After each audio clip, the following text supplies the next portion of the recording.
Hey, what is up, guys? Welcome back to the channel. So I've been saying I'm going to do this for a while, but every time I'm getting ready to think about tallying up how much money I've spent on my BMW, is either I just don't want to think about it because I know it's a lot, or I'm too busy fixing something else that broke. And lately it's been a lot of the second one, but now I finally got the stomach up to just go ahead and figure out how much money I've spent on this car since I've owned it. So I've tallied up every receipt I could find, everything I could find from Amazon, eBay, all the receipts from my mechanic I have. I try to keep a good collection going, and I put it all together in a spreadsheet. Now I made 3 tabs, one for everything that I've spent on the car as far as maintenance and modification goes. One that is strictly things that more lean toward maintenance or are 100% maintenance, and then ones that are just mods, things that I wanted to do to get more power, things like downpipes, tunes, things like that. That's all in that. So, and then I took it all, and I've owned the car about 17 months. I got it at on July 3rd, 2018. So yeah, I've had it it's about 18 months now. This is December of 2019. And so I divided up my totals in each spreadsheet by 17 to figure out a monthly average of how much I spent on this car. Now this video is only going to be about the maintenance, but I'm going to go ahead and tell you right now for how much I've spent on all maintenance and modifications together. I have a monthly average of $511 a month. That's a lot of money. Now almost all of that is maintenance, so that's not me going crazy trying to modify this car, make big power. I'm full bolt on, really not much more than that. I have a few other things like the M3 strut tower bar, but really it's just full bolt on. There's nothing fancy to it. Full bolt on and a tune.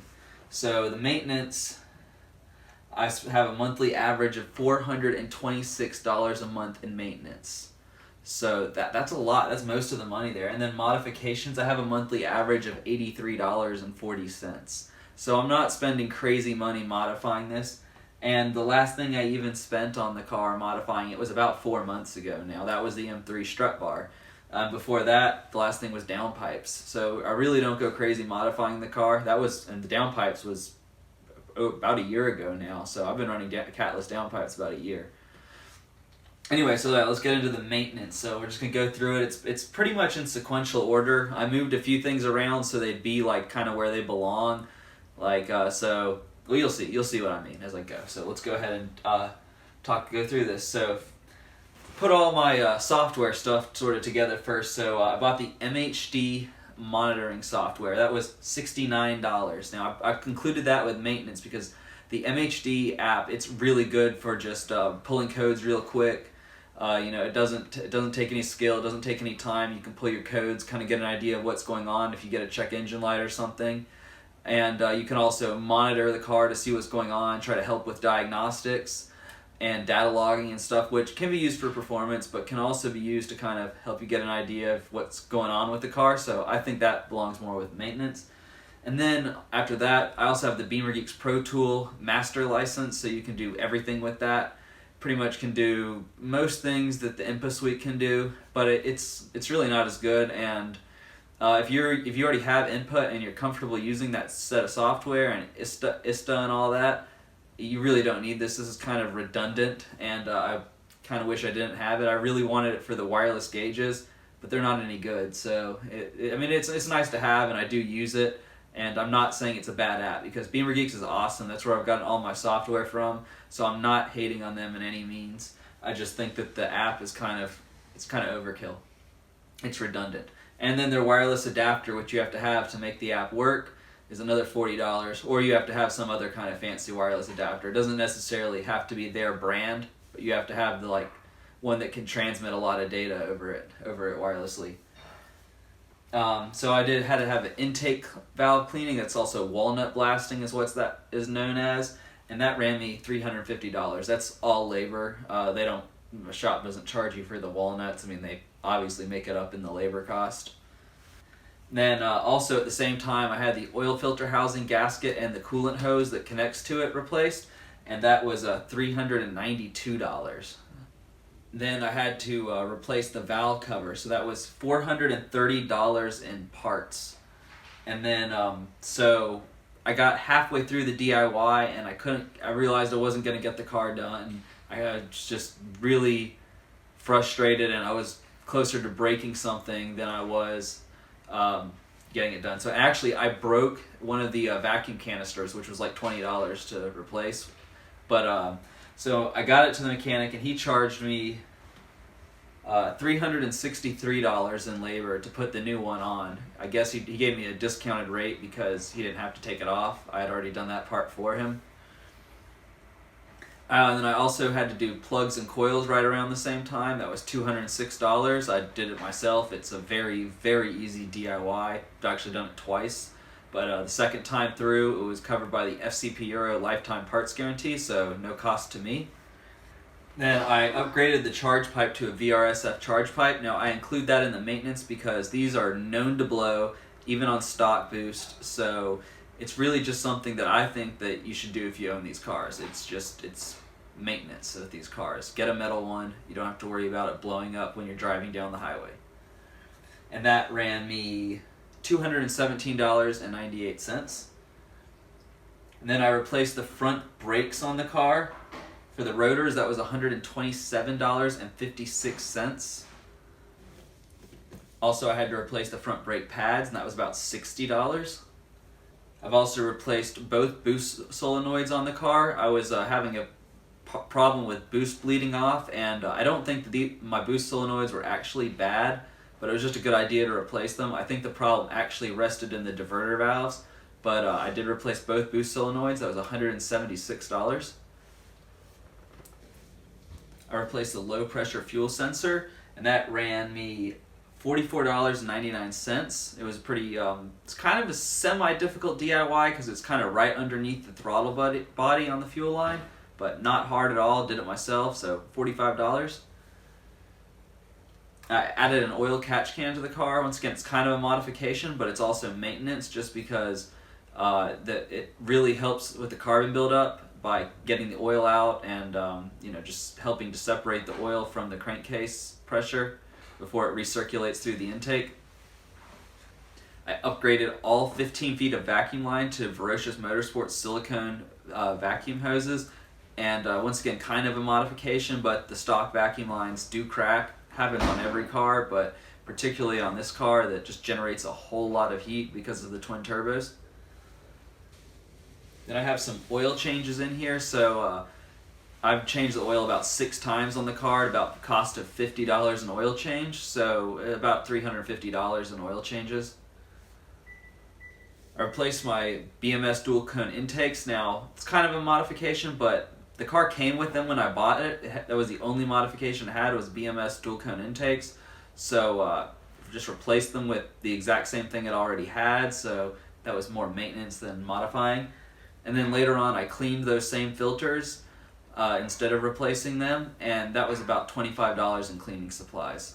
I replaced the stock diverter valves with OEM Porsche, VW, Saab diverter valves. They're basically, it's the same for all those different brands. I mean, Porsche and VW are together, Saab doesn't exist anymore, but they all use the same OEM diverter valves, and I forgot the brand name. So the receipt I had didn't actually include the price. That's just crazy, I know. I didn't actually get online to look again. I seem to remember it being about $60 though, about $30 per diverter valve.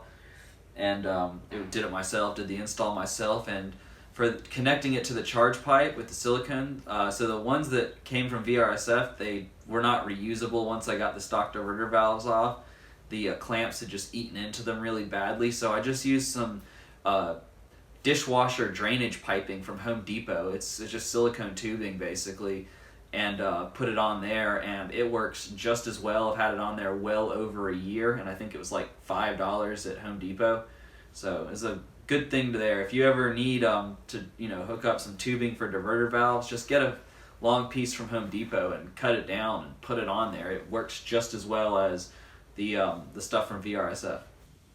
I replaced my rear tires with Firestone Firehawk 255 3518. That's just the size that the stock wheel, like what it had on it before. But those are pretty good tires. They're They got good grip. They're affordable. And so the price for the rear ones was $333.32. And then I also did the front ones. I did it a bit later on, but the cost of those, it was $287.69. Also, I had another oil change done on the car at the shop. Now, this was done because I had the oil pan done, and that was $75, and the oil pan job was $800. Then I had to have the valve cover replaced again. I don't know what happened, but it started leaking again onto the plugs in a very short amount of time. So I did get the part replaced for free from FCP Euro. Now I had my mechanic do it again. I just didn't want to get in that same situation again where I tried to do it and failed. So I had him do it, and he charged me $600 in labor this time. And I completely understand the higher cost of labor because he did the whole thing this time. Last time I did about half of it for him. Then I had to replace all 6 fuel injectors, and I have a video about this, about the situation and how I knew it was time to replace them. And that was $2,000 on the money, $2,000.00. Then recently, as you probably know, I had to replace the FRM module because of a dead battery. So replacing the battery, that was about $200. And then replacing the FRM module was $480.69. And now my next repair is going to be the front O2 sensor. Now I've already bought it, but it hasn't arrived yet, so that was $109. So as we did this, I had to add in a total for the oil pan. I actually forgot that when we started, so my actual monthly cost of maintaining this car is about $473 a month. So almost $500 a month in maintenance since I've had this car. This car is expensive. This has cost me a lot of money, and think about how much more it could have cost me if I didn't DIY most of this stuff. I'd say about half the problems with this car I've been able to DIY. I've been able to DIY a lot of the maintenance, doing things like my own oil changes has really helped keep this under control. Things like that, but it's expensive. This is really an expensive car, and I'm really thinking about buying a daily because, if I could bring that maintenance cost down to, $50 a month or something like that, or $75 a month even, and I was spending $150 a month to have another car, I'm still coming out like much better. So yeah, and this number's probably only going to go up if I keep dailying this car. So I'm really thinking about that. I really want like a 3-row SUV, but I don't want something super big also at the same time. So I'm like looking at like an Explorer maybe with 3 rows, and like a 2009, 2010 with the V8. Something with a V8 rear-wheel drive. Could be on a truck frame, could be on a car frame. It doesn't really matter to me that much. But I want it to be rear-wheel drive. I want it to be reliable, and I would prefer to have 3 rows, or be a quad cab pickup. So full back seat in a pickup. That would be acceptable as well. So if you have any good suggestions for that, let me know. I want it to be reliable. I don't want it to be rusting or have a known problem with rusting like Silverados and stuff do. Just let me know. Throw ideas out there, because right now the only thing I can think of is an Explorer and a Mountaineer. Other than that, I can't think of anything. So let me know what fits that bill. And thank you guys so much for watching. And if you're thinking about buying a 335i, watch this video a few more times and think about it again.